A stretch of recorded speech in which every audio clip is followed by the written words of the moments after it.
Hello, my name is Deborah and welcome to the Edit by DH. It has been a while since I last did a get to know me video and I thought it was about time to update it, to be honest with you.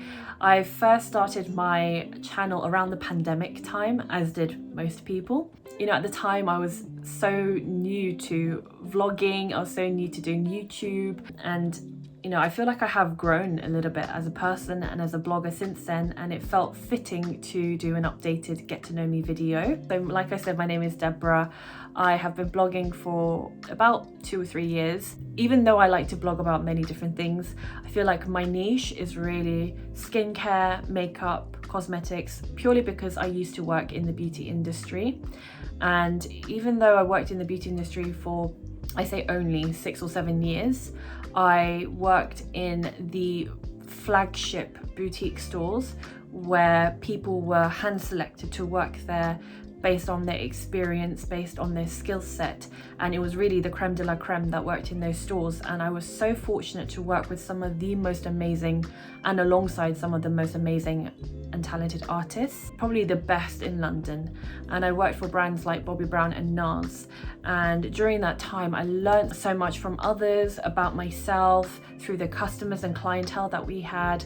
I worked in central London and Chelsea, which was probably some of the most difficult areas, and as you can imagine, we had so many different types of clients, so I got to really practice and hone my skills. And I learned from the best of the best. I got to meet Bobbi at Bobbi Brown, I got to meet Francois NARS at NARS, and also work with some of the highest artistry level people within the brand. So I feel like that's my USP, I guess, that makes me different to other bloggers and other beauty bloggers because of my experience, and not only the years that I put in, but it's about quality, not quantity. The 6-7 years is probably the equivalent to 20 years for some people, you know, in terms of the experiences that I had and some of the opportunities that I was given. So I am just letting you know this so that you know what I bring to the table when I am doing these reviews. I'm not just on here randomly telling you what I like or not like with no experience. There is something there. There's a little bit of substance, I promise you. Prior to beauty, I worked as a qualified children and family social worker, which was a completely different experience. And now I work with my other half who has his own business, but I also blog on the side, obviously. So happy to just share this space with fellow content creators. I know I don't have the biggest following or follower base, but I am just so thankful for it. And I sometimes do like pinch myself and think like, am I worth following? You know, you get a bit of imposter syndrome, but I'm so thankful. In terms of makeup, I would say my strengths are skin that looks like skin. I was taught in the classics, doing the perfect eyeliner, doing a perfect red lip. Like those are I love skin that looks like skin. When I was younger, I wanted to be a singer. And I know some of you may know this already, but I absolutely love singing. It just makes me feel free. It relieves my stress. You know, lots of people sing when they're happy. I do sing when I'm happy, but I also sing when I'm sad. So sometimes when I have this microphone at home, this is so cringy. I have this microphone at home, and sometimes I'll get the microphone out and I'll sing songs, and then my other half knows like I'm in that melancholy, nostalgic, or even sometimes very sad mood, and I'm trying to stress relief by singing. And it just takes me to another place. And I would have loved to have been a singer, but firstly, I had an Asian tiger mum who was like, singing is not a qualification. You can't make money with singing. Obviously, she hasn't heard of Adele. Also, it doesn't help because I have stage fright. Doesn't help. In the past, I did actually consider doing singing auditions like X Factor when it first started, but I chickened out. I even signed up for the audition. I got an audition confirmation. I chickened out. To be honest, it's just a love of mine. So I do like to join the choir sometimes and sing. And last Christmas, I was forced to do solos, but keep that on the down low. But yeah, I do love singing. So that's what I wanted to be when I grew up. That and a mafia's wife, but that's another story. This is such a hard question. I feel like it's either going to be people who are dead or people who in real life you would struggle to have as a dinner guest, right? Because if it's like your Auntie Sally, you can invite your Auntie Sally anytime for dinner. So I feel like your dream dinner guests would be people who are harder to invite or obtain, if you know what I mean. So for me, without a doubt, would be my grandma, my mum's mum, just because like I didn't really get to know her beyond a child. She died when I was in high school, and I would just love to talk to her more now that I'm an adult. There's just so many things I'd love to share, and so many times I feel like my mum are like we're polar opposites, and my mum often tells me, oh, you got that from your grandma, like my love of beauty, my more feminine side. My mum's very tomboyish, but my grandma is very I heard she was very into like makeup and fashion and beauty and shopping, and I think that side of that I get from my grandma, clearly not from my mum. And I remember her adoring me as a child, and I would just love to have more time with her. I would love to be able to spoil her, even if I can't take her shopping or, you know, buy her a meal. I'd love to just even cook for her, you know, even if it's a really naff ham and cheese sandwich, you know, just do something for her. So yeah, that's one guest that I would love to have. And then I think it's people that just inspire me creatively, like Denzel Washington. I am a huge Denzel Washington fan. I love his movies. I think he's an amazing actor, and I would just love to pick his brain. I also think there's more to him than meets the eye. Like, he's got so much substance to him. He seems to be involved in a lot of charitable activities. He's quite low-key as a Hollywood actor, which I really respect. And I also feel like from like the motivational talks he's done at universities, yeah, I just feel like the man has a lot of depth, so I really appreciate that. I think it'd be very interesting to talk to. I'd also love to invite Princess Diana, and I'm not really into royals. I'm very like opposite of most British people who are obsessed. Actually, I'm opposite of most English people who are obsessed with the royals. I'm not that person, but I was a huge fan of Princess Diana, who wasn't. And again, I just love the fact that she had just so many multifacets to her personality. She just went against the norm. You know what, I'm not gonna get into it because it's not an episode of The Crown, but like, you know what I mean? She was just so human, and I really respected that about her, which is why she was named the People's Princess. And so yeah, she would be another guest. And also I love Whitney Houston. I think she's like the most amazing singer. Like, she's my favorite singer of all time. And again, I think it'd be really interesting to speak to her, but maybe not the diva Whitney Houston that people used to speak about. Pre-diva Whitney, that would be great. But yeah, there's so many people I'd love to speak to that I would just love to pick their brains and just get inspired by. One thing on my bucket list is going to Argentina and learning the Argentine tango. I love dancing as much as I love singing. Actually, I love singing slightly more, but I love dancing. When I was younger, I used to do ballet. I did ballet for quite a long time, and I've always been into dancing. So at one point I learned street dancing, flamenco, salsa, burlesque, hip hop, you name it, I've done it. But I, for a long time, haven't been able to dance. Life gets in the way, but dance is still a passion of mine. And Argentine tango would be amazing. I just love like the Latin American dances within ballroom dancing. Salsa, cha-cha, rumba, you name it. Tango, of course.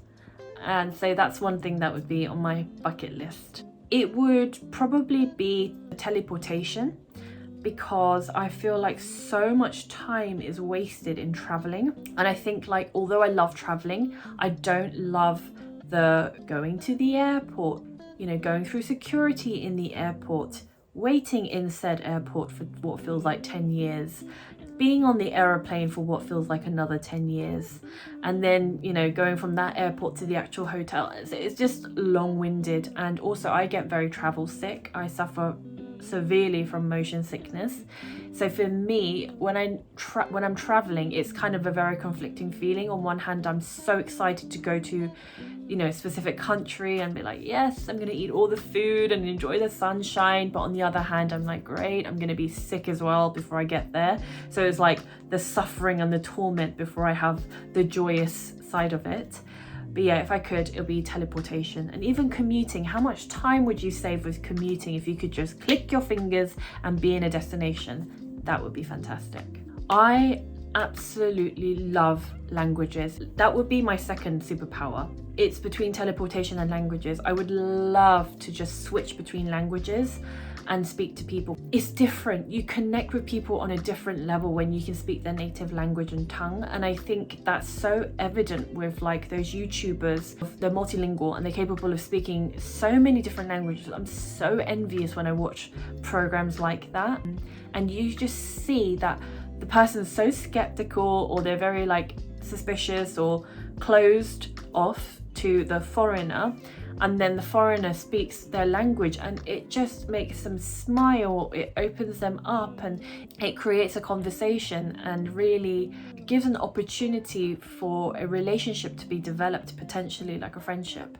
And I think that's so beautiful when somebody is able to speak another person's language. And so yeah, I would love that as a superpower. But if I had to actually in real life master one language, it would be French. I absolutely love the French language. Unfortunately, I say unfortunately, but at school I chose German just because my German teacher was more complimentary, and so I chose German. So I still know basic German, and so it's weird when you learn stuff when you're younger, like you don't forget it. But I would love to learn French. It's so difficult, but it's such a beautiful language. I would love to do a non-stereotypical East and Southeast Asian actress role. I just feel like we're always portrayed as submissive people, or bad people, or geeky people. There's always like a stereotype cast, So I think I'd love to be cast in something unexpected. I wouldn't mind being a villain. I think that would be so fun to do. Like maybe even a Bond girl villain, the Bond girl that actually ends up killing Bond. That would be incredible. So yeah, just something unexpected. That would be a dream movie role. I would say the biggest misunderstanding is that I am maybe unapproachable or too cool, too chic. Do you know what I mean? I'm not trying to compliment myself saying that I'm chic, as in maybe I'm unapproachable. I know that when I walk in the street, I am very like, I've got somewhere to be. I'm very like focused, and my focused face isn't a friendly face. It's very like, but I don't know. For me, I would love to be the person that walks around the streets and central London, but no one does, and I think people would think I'm weird. So I don't know. It's not like I'm trying to be serious. It's just my face. I don't know if I'd go as far as saying I have a resting bitch face, but I do have a serious face, and maybe that might make people misunderstand me and think like, oh, she's unapproachable. But actually, like, I believe I am a very friendly and approachable person, and I believe my friends would confirm that. And also, I think another misconception is like when people see my Instagram profile, obviously I do post a lot about luxurious stuff, lifestyle, nice hotels, nice restaurants. But I remember one time mentioning to a friend of mine that I've known for a while that I had KFC. I don't know if you guys, wherever you are in the world, if you know KFC, it's like a fast food fried chicken place. And this friend was surprised, like, oh, you eat KFC? And I was like, of course I eat KFC. I actually love fast food. It's terrible, but one of my guilty pleasures is fast food. I would love to say I could live without it, but I don't think I can. Pizza, burgers, fries, KFC, McDonald's, Burger King, I don't discriminate. I love all of them. So she was like, oh, I'm really surprised because you don't give off that vibe that you like that. And I'm like, yeah, I do like that. And I don't know, it kind of made me think like, oh, how do people perceive me? But I guess what I'm trying to say is there is a down to earth side of me where I am willing to get like stuck into stuff. I'm not bougie all the time. In fact, I would rather eat at a Nando's and just be happy in my company and vibe than eat in a posh restaurant and have snooty people around me. Yeah, it affects my digestion. Like, as much as I blog about beauty, when I'm home, I just put my hair up, I stick my glasses on, I'm in like normally like mismatched top and trousers, top and shorts, and then like Powerpuff Girls jump, you know, like I really don't care about my appearance when I'm home. So there are different sides to me, and I guess that's the biggest misunderstanding about me. It's a tricky one because I have come a really long way. When I was a child, I was very, very insecure. I was very shy, very introverted, cared what other people thought about me, didn't want to step on toes. And to be honest, there is still parts of my personality that is still like that. But I've grown up, I've become more confident, I've learned my self-worth, and I know how to stand up for myself now. If I could, you know, give one advice to my younger self, is just believe in yourself. And because there's so much self-doubt, even now, I really suffer with imposter syndrome, but I really, really had a lack of self-esteem when I was a child, really did. And I wish I could just comfort my younger self and just say, believe in yourself, because you're better than you think you are. You're more precious than you think you are, because I literally thought I was nothing, you know, when I was younger. So that's one thing I would say to myself. I don't think I have a guilty Instagram follow. Like, I follow the obvious, like people that inspire me, my friends, other content creators, but I love animals. So I follow loads of like dog accounts of dogs that I think are just so cute. Like, oh my gosh, there's a dog account. I think it's called like Pug Lulu or something like that. So it's a pug called Lulu, and she is so gorgeous. And I just love the videos made about her. And I just love like cute kids as well. And then there's one which is like got really chubby Asian kids, and I love that too. But I wouldn't say they're guilty follows because I'm not ashamed of following them. Thank you so much for watching the Get to Know Me. I know it's hard to sometimes bring out my personality when I'm doing a beauty video and, you know, discussing hyaluronic acid. It's very hard to show my personality, but I hope that, you know, you got to see a glimpse of me that you perhaps hadn't seen before. And I would really love to know if there's any suggestions for future videos. It doesn't have to be makeup or beauty related, it could be anything. And I just want to say again, a huge thank you very much and 감사합니다 to all my followers, subscribers. Thank you so much to you beautiful human beings, and for supporting me and for making me feel empowered, for making me feel seen and heard. And I just feel like little Debs would be overwhelmed and bowled over by the person that I have become. So thank you so much for making that happen, and I really appreciate you.